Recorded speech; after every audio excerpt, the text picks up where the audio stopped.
السلام عليكم ورحمة الله وبركاته. طلاب الصف الثالث الإعدادي، أهلا بيكم في قناة ويز نسمة. النهاردة إن شاء الله هنحل مع بعض تدريبات كتاب الامتحان تالتة إعدادي ترم أول 2024 على درس الحملة الفرنسية. طبعا احنا حلينا مع بعض الدرس الأول اللي كان بعنوان مصر بين المماليك والعثمانيين، هتلاقوه في أول كومنت مثبت هثبته لكم اللي ما شافش الفيديو. والنهارده إن شاء الله هنحل مع بعض الدرس التاني، بس لازم تبقوا مذاكرين كويس وانتوا بتحلوا معايا، وما تنسوش اللايك والشير والاشتراك في القناة عشان يوصل لكم كل جديد. واللي عنده اي سؤال يكتب لي في التعليقات وانا هرد عليه. هنبدأ نحل مع بعض. بيقول لي اختر الإجابة الصحيحة مما بين القوسين. 1. تعد الحملة الفرنسية جزءا من الصراع الاستعماري بين فرنسا وروسيا ولا تركيا ولا هولندا ولا بريطانيا؟ طبعا هو بين فرنسا وبريطانيا. تمام. 2. بيقول لي قررت فرنسا إرسال حملتها على مصر عام 1798 مستغلة العداء مع الدولة العثمانية ولا تدهور أوضاع مصر ولا الصراع الاستعماري الإنجليزي الروسي ولا إعلان المماليك في مصر الحرب على الفرنسيين؟ طبعا مستغلة تدهور أوضاع مصر الداخلية، لان احنا عارفين ان وجه القنصل الفرنسي في مصر تقارير تفيد بسوء الاوضاع السياسيه، يعني قال لهم الاوضاع في مصر مش مستقره وده الوقت المناسب ان احنا نحتلها، يحث فيها حكومه الثوره الفرنسيه على ارسال حمله عسكريه اليها. تمام. بعد كده 3 بيقول لي شرع نابليون في تحصين القاهرة بعد ثورة القاهرة الأولى ولا معركة تبئير البرية ولا معركة تبئير البحرية ولا ثورة القاهرة الثانية؟ طبعا بعد ثورة القاهرة الأولى، إن إحنا عارفين من نتائج ثورة القاهرة الأولى إعدام الكثير من الأهالي والثوار وفرض الغرامات المالية على التجار والعلماء وشروع القوات الفرنسية في تحصين مدينة القاهرة. تمام. بعد كده 4 بيقول لي كانت معركة نقط بداية النهاية للحملة الفرنسية في مصر شبرخيت ولا بئير البرية ولا امبابة ولا بئير البحرية؟ طبعا هي بئير البحرية، لأن احنا عارفين إن من نتائج معركة بئير البحرية القضاء على أمال فرنسا في السيطرة على سواحل البحر المتوسط وحرمان الحملة في مصر من إمدادات فرنسا لها وشعور الجنود الفرنسيين بأنهم محاصرون داخل مصر. تمام. بعد كده 5 بيقول لي بدأت أول مقاومة وطنية للحملة الفرنسية عند دخول نابليون القاهرة ولا ثورة القاهرة الأولى ولا مقاومة أهالي الصعيد ولا دخول نابليون الإسكندرية؟ لا، طبعا دخول نابليون الإسكندرية. طبعا دخول نابليون الإسكندرية ومقاومة أهل الإسكندرية لها بزعامة السيد محمد كريم حاكم المدينة ووجهوا قوات الحملة. تمام. بعد كده 6 بيقول لي انطلقت القوات المملوكية لمواجهة الحملة الفرنسية بعد الاستيلاء على الإسكندرية منين؟ طبعا من القاهرة. تمام. 7 بيقول لي أول صدام عسكري بين الحملة الفرنسية والمماليك كانت مع معركة الإسكندرية.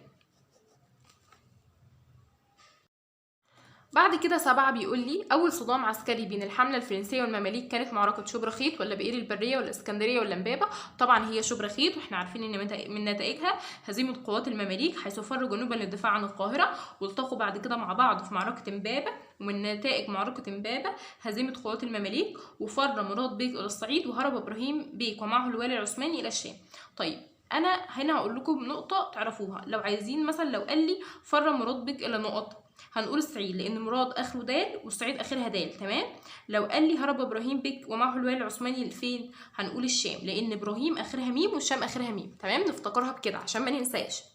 8 بيقول لي اهو فر مراد بك بعد هزيمته من الفرنسيين في معركه امبابه الى مراد اخره دال، يبقى هنختار الصعيد اللي اخرها دال بكل سهوله. تمام. كده 9 بيقول لي دخل الفرنسيين القاهره عقب معركه شبرخيت ولا امبابه ولا بئير البحريه ولا بئير البريه؟ طبعا بعد معركه امبابه، لان احنا عارفين ان اتهزمت قوات المماليك ودخلوا القاهره. طب ليه اتهزمت المماليك امام الحمله الفرنسيه؟ ممكن يجي سؤال بمتفسر. هقول بسبب اعتمادهم على الفروسيه بينما كان الفرنسيون بيستخدموا المدافع والمعدات الحديثه. تمام. طيب بعد كده 9 بيقول لي قلنا 9 يبقى 10 بيقول لي ترتب على اكتشاف حجر رشيد التعرف على التاريخ المصري القديم ولا إعداد كتاب وصف مصر ولا توجيه أنظار إنجلترا نحو مصر ولا إنشاء المجمع العلمي المصري؟ طبعا ترتب على اكتشاف حجر رشيد التعرف على التاريخ المصري القديم. 11 بيقول لي أهم الاستراتيجيات التي طبقها نابليون بونابرت بحملته على بلاد الشام هي هي الهجوم بدل من الدفاع. ليه؟ هفهمكم.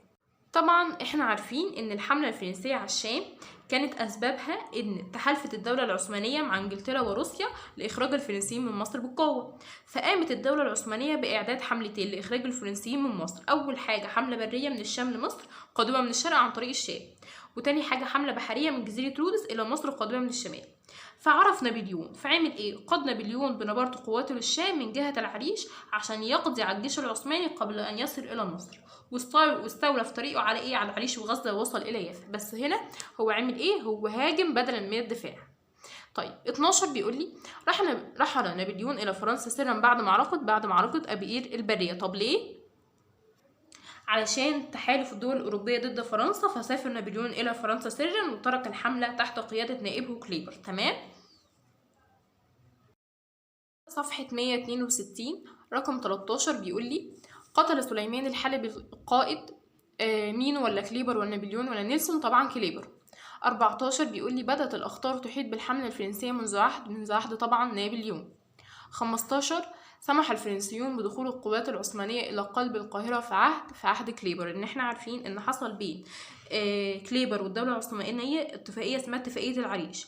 شروطها ايه بقى؟ نصت على خروج الحملة الفرنسية بجنودها لفرنسا على نفقة الدولة العثمانية، مما دفع العثمانيين تقدموا نحو القاهرة. بس نتائجها بقى إن الحكومة البريطانية رفضت الاتفاق ده وطلبت استسلام الجيش الفرنسي كأسرى حرب، فبالتالي رفض كليبر وطلب من إنجلترا رفض كليبر طلب انجلترا بقى وهاجم القوات العثمانية وقعدها متقهقرة الى الشام مرة اخرى. تمام، يعني هم دخلوا بس بعد كده قعدهم كليبر متقهقرين الى الشام مرة اخرى. 16 بيقول لي وجهت الحملة الفرنسية انظار الدول الاوروبية الى قوة الحامية العثمانية بمصر، ولا موقع مصر الجغرافي والاستراتيجي، ولا خيرات وادي النيل، ولا كفاءة المماليك العسكرية؟ طبعا موقع مصر ايه؟ الجغرافي والاستراتيجي. 17 بيقول لي انتهت آمال فرنسا في السيطرة على سواحل البحر المتوسط بعد عودة نابليون لفرنسا، ولا فشل نابليون في فتح عكا، ولا معركة أبيقير البحرية، ولا ثورة القاهرة الأولى؟ طبعا بعد معركة أبيقير البحرية. طب ليه؟ طبعا علشان محاصرة الأسطول الإنجليزي محاصرة الأسطول الإنجليزي بقيادة نيلسون أسطول الحملة الفرنسية، فبالتالي قضت على أمل فرنسا في السيطرة على سواحل البحر المتوسط. تمام. بعد كده بيقول لي أكمل الجدول الآتي. 1 أول مدينة احتلتها قوات الحملة الفرنسية في مصر طبعا هي مدينة الإسكندرية. 2 مدينة أعدم نابليون جميع أفراد حميتها رغم تأمينه لهم على أرواحهم، طبعا هي مدينة يافا اللي ارتكب فيها نابليون مذبحة يافا البشرية. 3 مدينة لم يستطع نابليون دخولها لمقاومة أهلها بقيادة أحمد باشا الجزار، طبعا هي مدينة عكا، لأن مقاومة واستبسال أهالي عكا دفعوا عن مدينتهم بقيادة أحمد باشا الجزار، وطبعا كان بيساعدهم الأسطول البريطاني. 4 بيقول لي حي دمره الفرنسيون بعد أن أخمدوا ثورة القاهرة الثانية، طبعا هو حي بولاق. 3 بيقول لي أكمل العبارات الآتية بكلمات مناسبة. 1 أبحرت قوات الحملة الفرنسية على مصر سرا من ميناء طبعا طولون. 2 التقت قوات الحملة الفرنسية وقوات المماليك في شبرخيت بالبحيرة في يوليو 1798. يبقى الحملة الفرنسية التقت بقوات المماليك في شبرخيت في البحيرة. 3 أغرق الأسطول البريطاني بقيادة نقط الأسطول الفرنسي، طبعا أغرق الأسطول البريطاني بقيادة نيلسون الأسطول الفرنسي في خليج أبو قير أغسطس 1798. بعد كده رقم 4 ارتكب نابليون بنبرة جريمة بشعة في إحدى مدن الشام سميت بمذبحة لسه قايلين مذبحة يافا البشرية. 4 اكتب كلمة صواب أمام العبارة الصحيحة وكلمة خطأ أمام العبارة غير الصحيحة مع التصويب. 1 حققت الحملة الفرنسية على مصر أهدافها العسكرية، طبعا غلط، لم تحقق. 2 أرسلت إنجلترا أسطولا حربيا إلى أبو قير عام 1801 أثناء قيادة كليبر للحملة الفرنسية، طبعا غلط، أثناء قيادة مينو. 3 تعد الحملة الفرنسية على مصر والشام جزءا من التنافس الاستعماري بين إنجلترا وفرنسا، طبعا صح.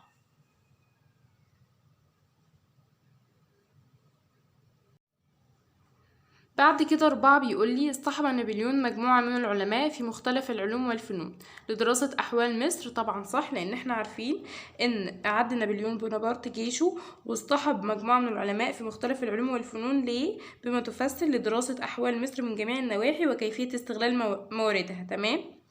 5 بيقول لي قاوم أهالي الإسكندرية الحملة الفرنسية بزعامة السيد محمد قريم، طبعا صح، لأن قبل أن تصل قوات المماليك من القاهرة كان أهالي الإسكندرية بزعامة السيد محمد قريم حاكم المدينة واجهوا قوات الحملة. تمام.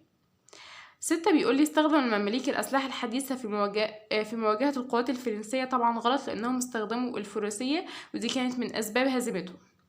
7 بيقول لي تغلبت الطبيعة الجغرافية على الأسلحة الحديثة في حروب نابليون بصعيد مصر. طبعا صح، لان احنا عارفين ان فشلت قوات الحملة في اخضاع اهالي الصعيد. ليه؟ لانهم اتبعوا حرب المناوشات والمعارك المتفرقة اللي انهكت قوة الفرنسيين نظرا لطول الوادي. طول الوادي ده طبيعة جغرافية، فبالتالي تغلبت الطبيعة الجغرافية على الاسلحة. 8 بيقول لي فشلت القوات الفرنسية في فتح عكا بسبب امدادات الاسطول الانجليزي لها. طبعا صح.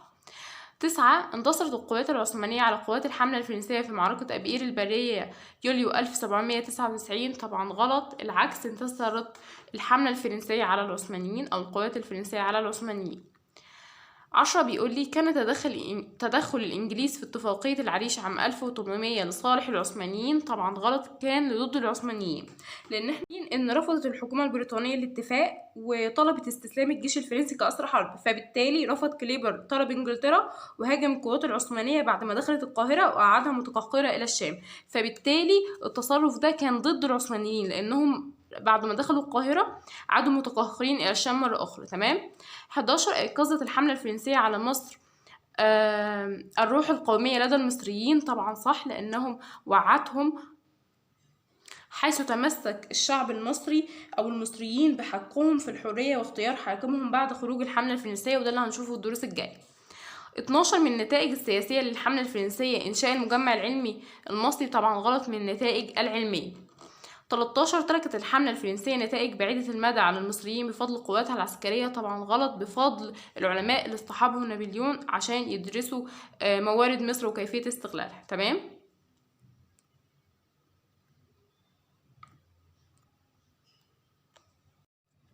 صوب ما تحته خط. 1 تفاوض كليبر مع الحكومة البريطانية فيما عرف باتفاقية العريش عام 1800. طبعا تفاوض كليبر مع الدولة العثمانية. 2 كان كليبر ينوي الإقامة في مصر وتحويلها إلى مستعمرة فرنسية. طبعا كان مينو مش كليبر. 3 تحالفت الدولة العثمانية عام 1799 مع بريطانيا وألمانيا لإخراج الحملة الفرنسية من مصر. طبعا تحالفت مع بريطانيا وروسيا. 6 بيقول لي من هو؟ أرسل تقريرا يفيد بسوء الأوضاع السياسية والداخلية في مصر وكان سببا في مجيء الحملة الفرنسية على مصر. طبعا هو القنصل الفرنسي بمصر. 2 أعدم رميا بالرصاص في سبتمبر عام 1798 لتصديه للحملة الفرنسية في الإسكندرية. طبعا محمد كريم. 3 قاد حركة المقاومة ضد حملة نابليون في عكا. طبعا هو أحمد باشا الجزار. 4 قائد فرنسي تولى قيادة الحملة الفرنسية في مصر بعد رحيل نابليون إلى فرنسا سرا. طبعا هو كليبر. 5 قاد ثورة القاهرة الثانية ضد الفرنسيين عام 1800 ميلاديا. طبعا هو عمر مكرم.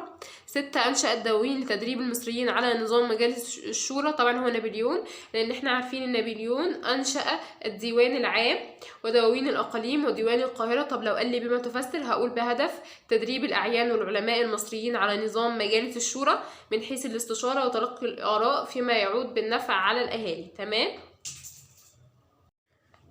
بعد كده صفحة 164 بيقول لي ما المقصود بكل مصطلح تاريخي مما يأتي؟ مقاومة، طبعا هي رفض الشعوب للاحتلال ومظاهره ودفعه عن البلاد بمختلف الطرق أو الوسائل. 2 ما المقصود بجلاء؟ طبعا هي رحيل قوات الاحتلال عن البلد المحتل. 8 بما تفسر مجيء الحملة الفرنسية على مصر عام 1798؟ هنقول كده أول سبب لتعويض فرنسا عن فقدان مستعمرتها. 2 لقطع طريق انجلترا او لقطع الطريق بين انجلترا ومستعمراتها في الهند. 3 انشاء مستعمرة فرنسية في الشرق تكون قاعدتها مصر. 4 بسبب موقع مصر الاستراتيجي بين الشرق والغرب. تمام. هسيبها لكم شوية عشان اللي بينقل والخط مش واضح، انا بقرأ تقدروا تكتبوا ورايا. بيقول لي بما تفسر اصطحاب نابليون لمجموعة من العلماء في حملته على مصر؟ الإجابة موجودة في الملخص صفحة 58. هنقول بهدف دراسة أحوال مصر من جميع النواحي وكيفية استغلال مواردها. تمام. بما تفسر قيام ثورة القاهرة الأولى في أكتوبر 1798 ضد الفرنسيين؟ موجودة برضو معانا في الملخص صفحة 59 رقم 13. هقول بسبب فرض نابليون ضرائب فادحة على المصريين وقيام جنود الحملة به، تفتيش البيوت بحثا عن الأموال، وهدم أبواب الحارات المطاردة عناصر المقاومة، وهدم كثير من المباني والآثار والمساجد بحجة تحصين القاهرة. تمام.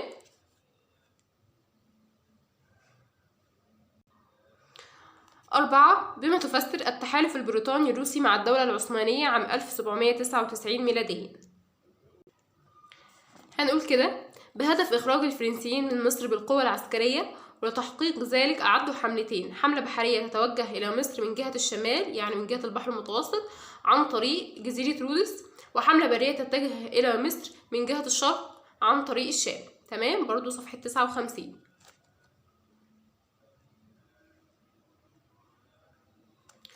5. بما تفسر الحملة الفرنسية على الشام في مارس 1799.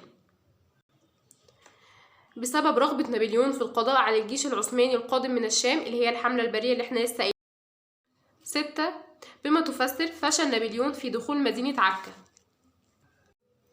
هنقول بسبب مقاومة واستبسال أهالي عكا بقيادة أحمد باشا الجزار ومساعدة الأسطول البريطاني وإمداده لعكا بالمؤن والذخائر.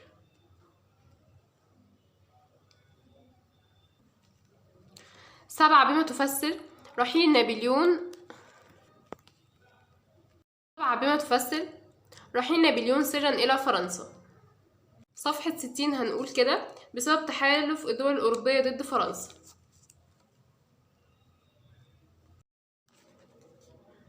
8. بما تفسر فشل اتفاقية العريش عام 1800 ميلاديا.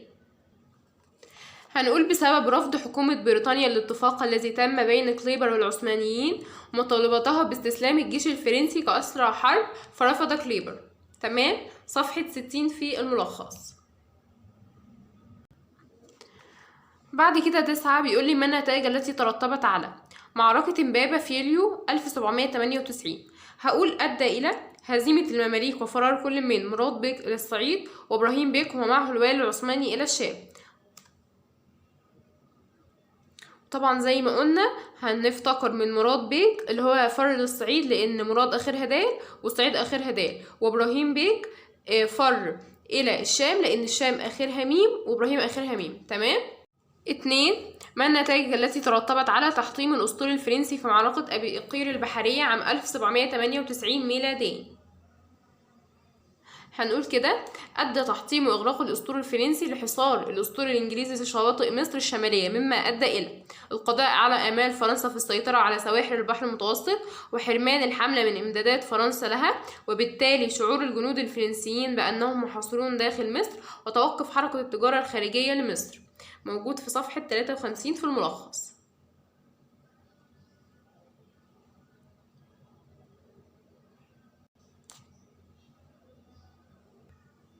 3. ما النتائج التي ترتبت على ثورة القاهرة الأولى ضد الاحتلال الفرنسي أكتوبر 1798.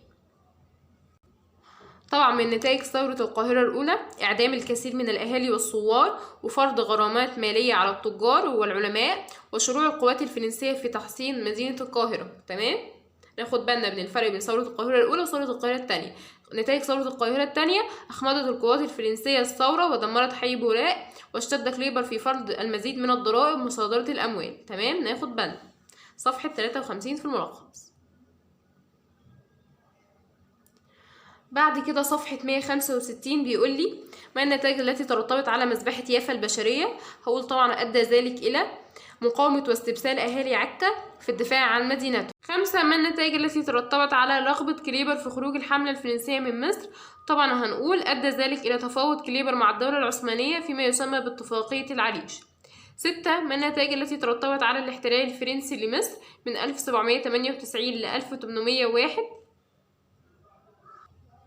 هنقول كده: تركت الحملة نتائج بعيدة المدى تمثلت في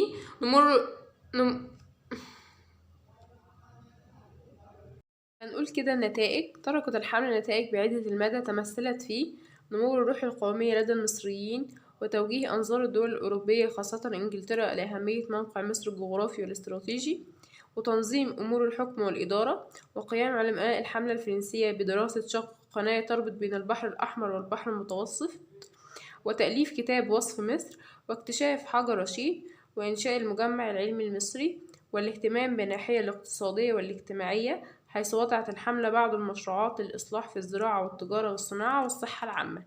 تمام، موجود في صفحة 54 في المقارنة بين الحملة الفرنسية وحملة فريزر اللي احنا هناخدها بعد كده.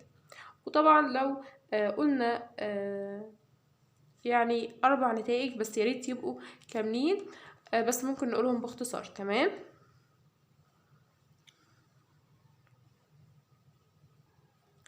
بعد كده 10 بيقولي دلل تاريخيا على صحة كل عبارة مما يأتي. كان للحملة الفرنسية آثار متناقضة على التجارة الخارجية بمصر إنذاك. يعني إنذاك يعني وقتها. هقول حيث توقفت حركة التجارة الخارجية لمصر بعد معركة أبي قير البحرية، في حين قام الفرنسيون بعد ذلك بفتح أسواق لمصر في بلاد البحر الأحمر ودارفور في السودان والحبشة وبلاد شمال أفريقيا.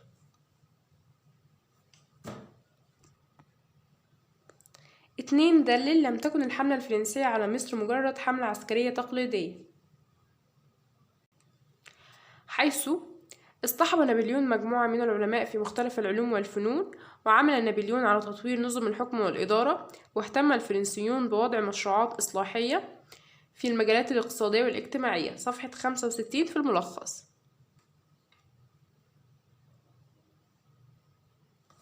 3 دلل ترك نابليون مصر والأخطار تهدد الحملة الفرنسية من كل جانب.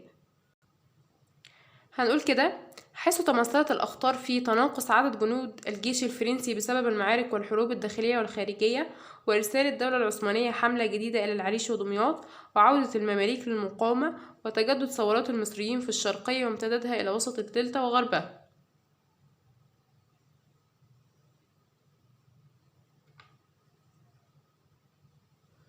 4 دلل كان لأبناء الصعيد دورا وطنيا في مقاومة الحملة الفرنسية. هنقول حيث فشلت الحملة في إخضاع أهالي الصعيد لأنهم اتبعوا حرب المناوشات والمعارك المتفرقة التي أنهكت قوة الفرنسيين نظرا لطول الوادي، ونتج عن ذلك تعاظم الشعور الوطني عند المصريين ونمو الوعي القومي تجاه الاحتلال الفرنسي.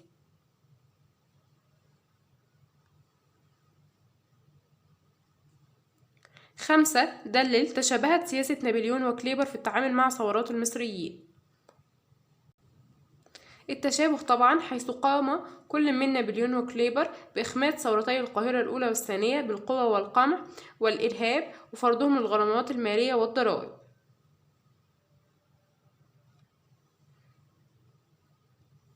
6 دلل كان لإنجلترا دور كبير في فشل الحملة الفرنسية على مصر، حيث انتصر الأسطول الإنجليزي على أسطول الحملة الفرنسية في معركة أبي قير البحرية، والذي أثر على أحوال الحملة في مصر. وأرسلت إنجلترا أسطولا حربيا إلى أبي قير في 1801 لإخراج الحملة من مصر، فانضم إليه الجيش العثماني، فلم تستطع القوات الفرنسية المقاومة فاستسلمت وغادرت مصر.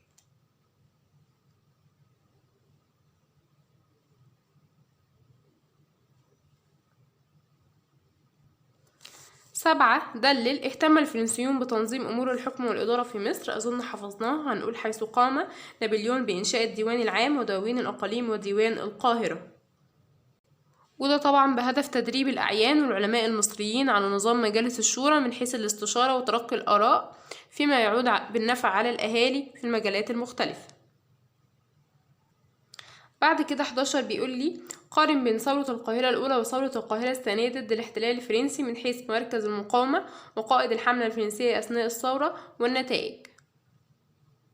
طبعا موجود معانا في صفحة 53 في الملخص، عشان كده أفضل انتوا تذاكروا منه عشان فيه أسئلة مهمة وملخصات كويسة. هنقول في ثورة القاهرة الأولى أكتوبر 1798 مركز المقاومة الأزهر الشريف. أما بالنسبة لثورة القاهرة الثانية كان حي بولاق. قائد الحملة الفرنسية أثناء ثورة القاهرة الأولى نابليون بونابرت. أما ثورة القاهرة الثانية كان كليبر. نتائج ثورة القاهرة الأولى إعدام الكثير من الأهالي والثوار وفرض غرامات مالية على التجار والعلماء وشروع القوات الفرنسية في تحصين مدينة القاهرة. أما بالنسبة لثورة القاهرة الثانية أخمدت القوات الفرنسية الثورة ودمرت حي بولاق، واشتد كليبر في فرض المزيد من الضرائب ومصادرة الأموال. أنا هسيبها لكم عشان اللي حابب ينقله ومعهوش كتاب.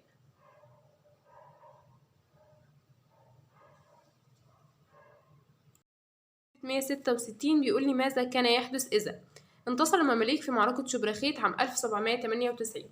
طبعا هنلغي النتائج بتاعتها، يعني هنقول عدم فرار المماليك جنوبا للدفاع عن القاهرة، ولن يرابطوا عند إمبابة، وبالتالي لن يتم حدوث معركة إمبابة.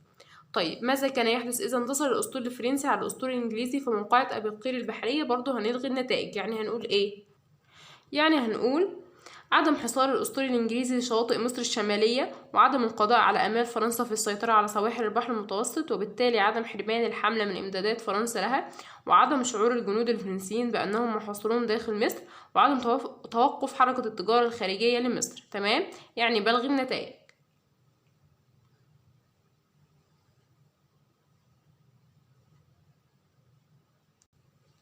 3 بيقول لي ماذا كان يحدث إذا قبلت الحكومة البريطانية اتفاقية العريش عام 1800 ميلاديا؟ هقول لخرجت الحملة الفرنسية من مصر على نفقة الدولة العثمانية في عهد كليبر 1800 ميلاديا.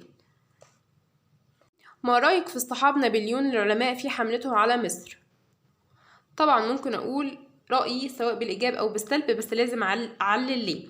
أنا هقول تصرف صائب، حيث كان الهدف من ذلك دراسة أحوال مصر من جميع النواحي وكيفية استغلال مواردها، وقيام العلماء بأعمال هامة منها دراسة شق قناة تربط بين البحرين الأحمر والمتوسط، وإنشاء المجمع العلمي، وتأليف كتاب وصف مصر، واكتشاف حجر رشيد 1799 وما ترتب عليه من التعرف على التاريخ المصري القديم. تمام.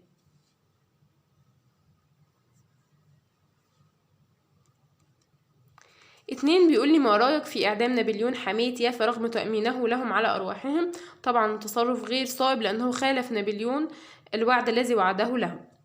3 بيقول لي ما رأيك في إشراك نابليون الأعيان والعلماء المصريين في الديوان العام؟ هنقول برضو تصرف صائب، لأن في ذلك بهدف أو إن ذلك بهدف تدريب الأعيان والعلماء المصريين على نظام مجالس الشورى من حيث الاستشارة وتلقي الآراء، فيما يعود على الأهالي بالنفع العام في مختلف المجالات.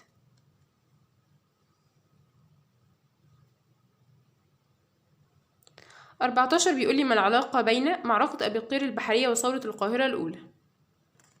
هنقول كده: أدى هزيمة الأسطول الفرنسي في معركة أبي قير البحرية سببا في حرمان الحملة من إمدادات فرنسا لها، فاضطر نابليون لفرض الضرائب على الشعب المصري، مما أدى إلى قيام ثورة القاهرة الأولى.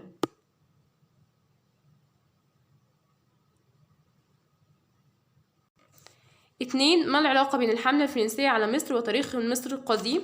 هنقول من نتائج الحملة الفرنسية على مصر اكتشاف حجر رشيد، مما ترتب عليه من التعرف على التاريخ المصري القديم.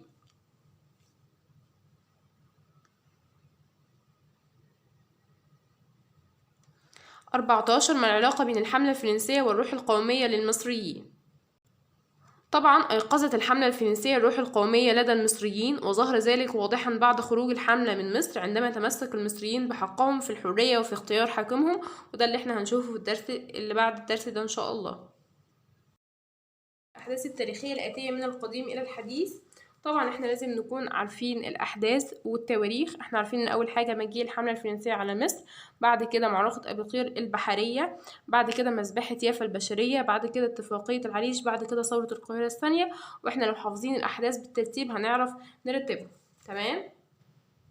وهننتهي في الفيديو ده على الجزء ده، وان شاء الله الفيديو الجاي هنحل مع بعض اسئله التميز والامتحان على الدرس. اللي عنده اي سؤال يكتب لي في الكومنتات، واللي شاف الفيديو منساش اللايك والشير والاشتراك في القناه عشان يوصلكم كل جديد، وان شاء الله تكونوا استفدتوا.